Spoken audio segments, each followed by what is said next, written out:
Warahmatullahi wabarakatuh. Kembali lagi anak-anak, kita bertemu di pelajaran Bahasa Indonesia dengan teks deskripsi.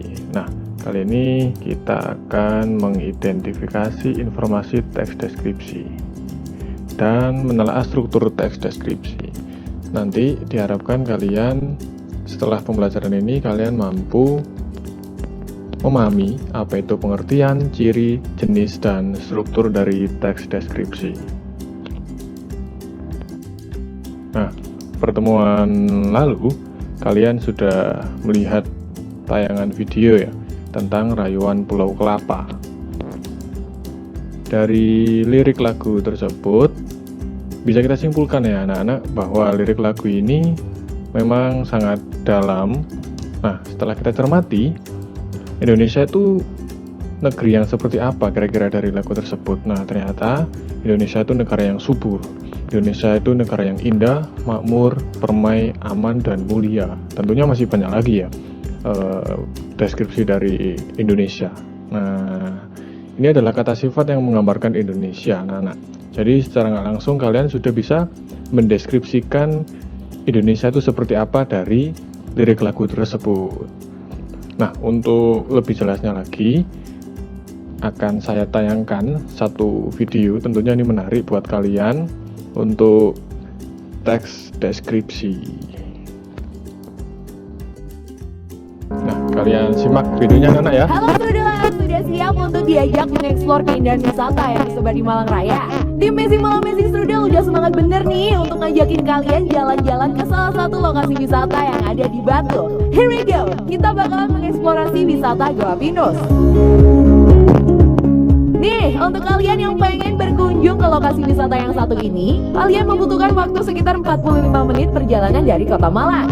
Lokasi Goa Pinus sendiri berada di Desa Gunung Sari, Kecamatan Bumiaji, Kota Batu. Wisata ini terletak di lereng perbukitan Paralayang, Strudelar. Jadi wajar kalau suasana di sini sejuk dan seger banget. Untuk masuk ke tempat wisata yang satu ini, kalian diwajibkan membayar tiket masuk sebesar Rp5.000 per orangnya. Murah kan? Gak hanya suasananya aja yang bikin betah. View yang disajikan di lokasi wisata yang satu ini juga memanjakan mata loh Strudelar. Kalian bisa melihat pemandangan perkampungan Kota Batu dan pegunungan lainnya dari atas ini. Amazing! Oh ya Strudelers, asal kalian tahu, wisata Goa Pinus ini selalu jadi incaran untuk para pencari spot foto instagramable. Karena memang banyak banget spot foto kece yang ada di sini Strudelers. Mulai dari perahu melayang hingga balon udara. Selain spot foto ada juga Rumah Papua, letaknya gak jauh dari Goa Pinus nih Strudelers. Untuk tiket masuknya sendiri kalian cukup membayar Rp5.000 per orangnya. Kalau kalian masuk ke Rumah Papua ini, kalian akan melihat rumah-rumah beratap jerami dan dinding kayu loh Strudelers. Rumah ini gak ada penghuninya kok. Rumah Papua ini cocok banget buat spot foto instagramable-mu Strudelers. Jadi kalau kalian liburan ke sini wajib siapin kameramu ya Strudelers. Biar liburanmu makin lengkap, jangan lupa untuk mampir ke Malang Strudel. Borong oleh-oleh untuk keluarga tercinta di rumah. Fix liburanmu pasti tambah komplit.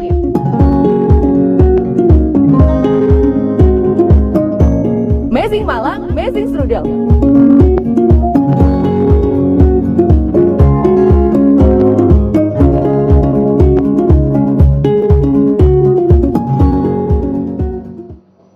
Nah, gimana?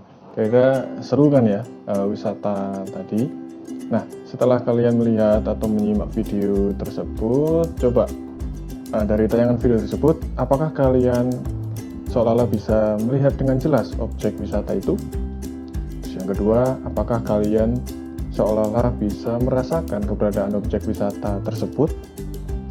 Yang ketiga, apakah kalian seolah-olah bisa menikmati suasana yang ada di objek wisata tersebut?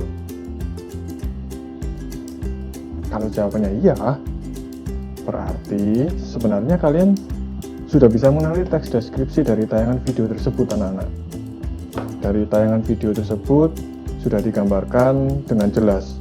Jadi kalian seolah-olah bisa berada di tempat tersebut meskipun kalian sebenarnya ada di rumah, ya kan? Nah, jadi ini adalah salah satu contoh video yang kategorinya masuk di teks deskripsi. Nah, baik anak-anak, dari video tersebut bisa kita simpulkan anak-anak bahwa teks deskripsi ini memiliki pengertian yakni teks yang menggambarkan atau memaparkan suatu objek, hal, keadaan dengan jelas dan rinci, sehingga pembaca seolah-olah bisa melihat, merasakan, mendengar, dan mengalami hal yang dideskripsikan. Nah, di sini ada kata kunci menggambarkan. Jadi deskripsi itu menggambarkan anak-anak. Menggambarkan dengan cara seperti apa? Dengan cara harus jelas dan rinci. Nah, ini adalah kata kunci dari deskripsi, yakni menggambarkan dengan jelas dan rinci.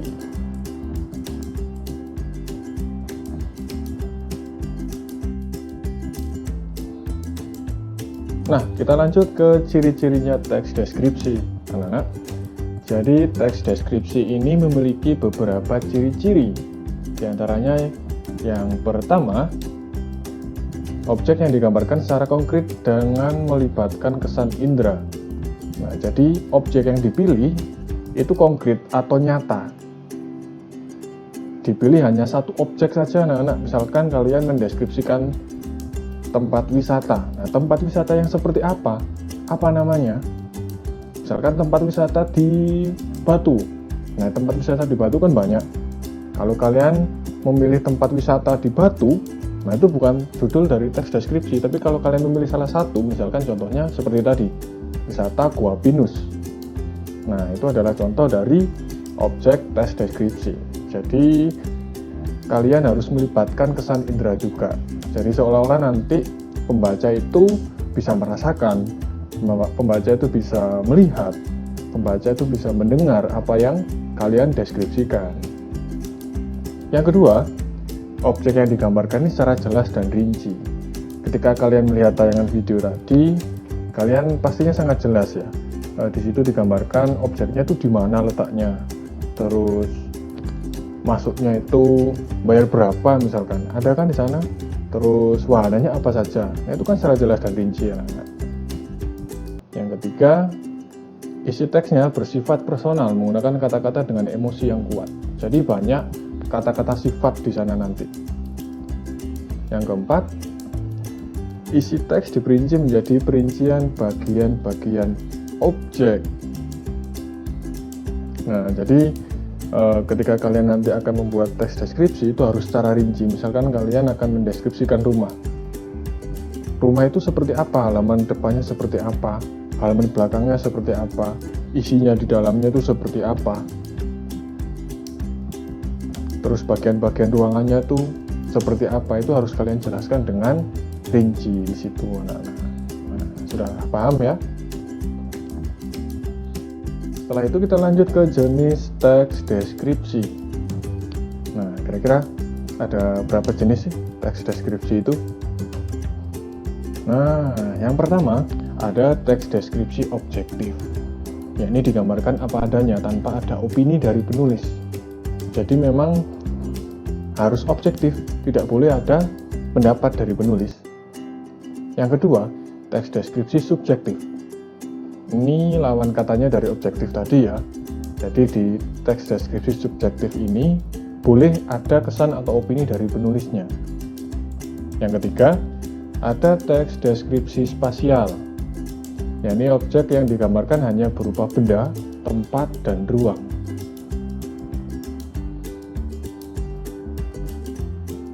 Nah, jelasnya kita lihat contoh di teks deskripsi objektif ini anak-anak.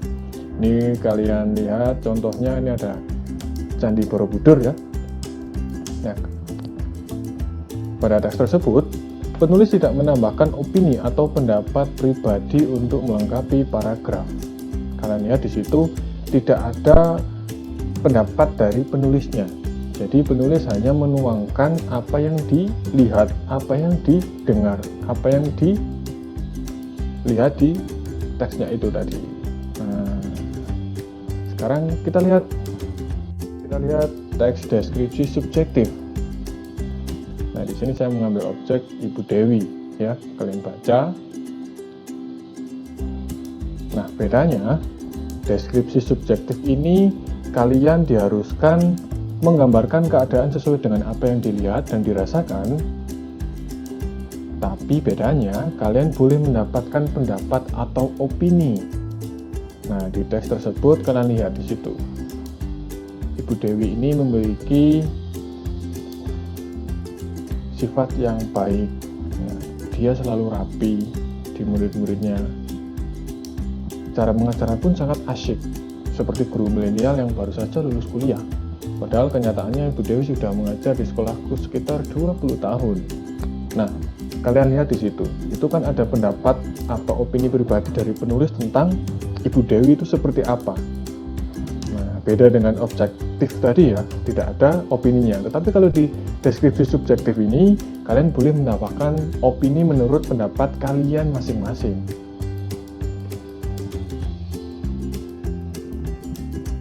Yang terakhir ada deskripsi spasial.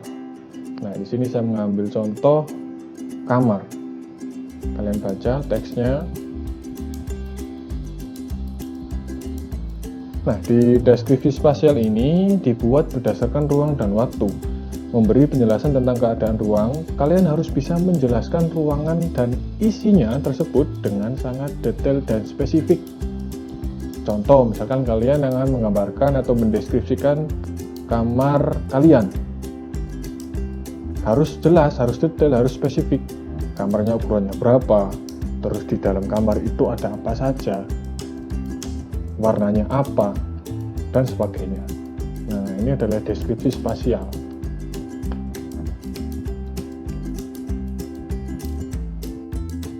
Nah, kalian coba baca ketiga teks ini, lalu tentukan jenisnya. Ini sudah saya sediakan ya, teks 1, teks 2, dan teks 3. Kalian baca ketiga-tiganya.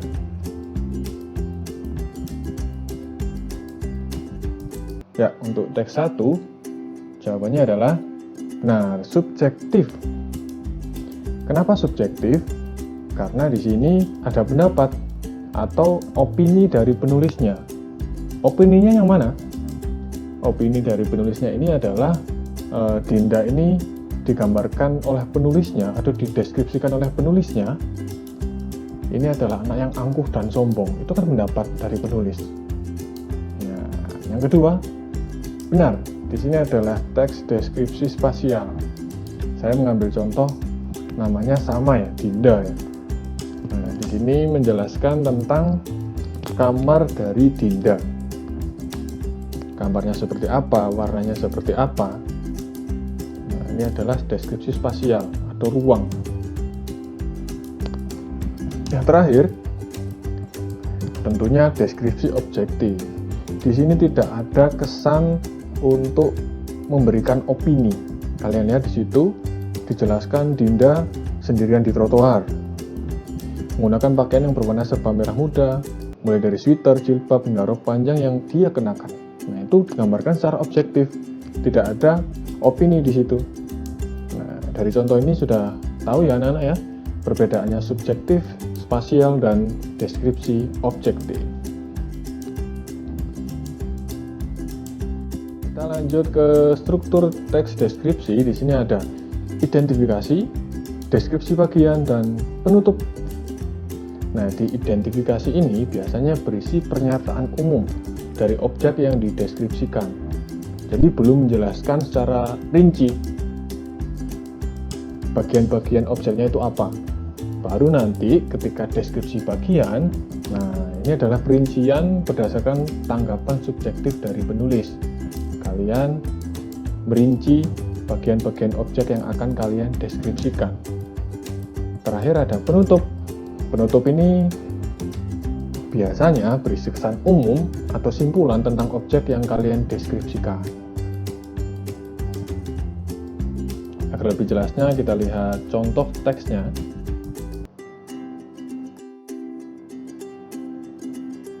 Nah, di sini ada gambar rumah.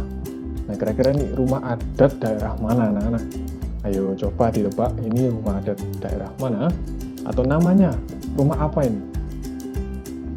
Ya, benar, ini adalah rumah tongkonan, berasal dari daerah Sulawesi Selatan. Kita lihat contoh teksnya sekarang. Nah, kalian baca teksnya ini ya. Nah, di kolom pertama, ini adalah identifikasi.